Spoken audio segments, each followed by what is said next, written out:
L'avantage des comptes notionnels par rapport au système actuel, c'est d'abord qu'ils permettent de gérer l'augmentation de l'espérance de vie, qui est la source principale des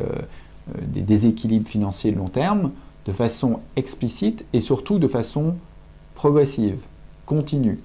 année après année, en évitant d'une certaine façon des réformes brutales, périodiques, répétées, où à chaque fois on dit le système est en faillite, on doit faire une réforme, et puis qui va nous sauver, mais 5 ans après on est obligé de refaire une réforme.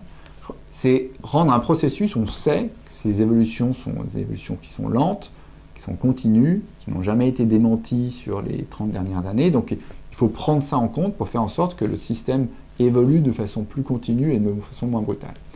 La deuxième raison pour laquelle les comptes notionnels offrent des possibilités très intéressantes, c'est que les comptes notionnels permettent de rendre lisible et transparent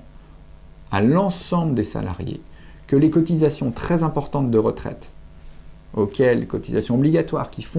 expliquent largement des prélèvements obligatoires très importants en France, ne sont pas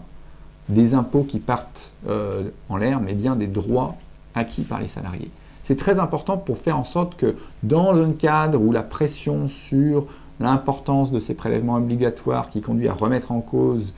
le fonctionnement de notre protection sociale,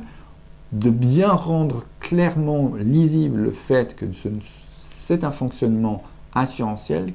ces cotisations donnent des droits, ces droits seront honorés. Il n'y a pas de raison fondamentale à penser que c'est simplement des taux de prélèvement qui partent en fumée.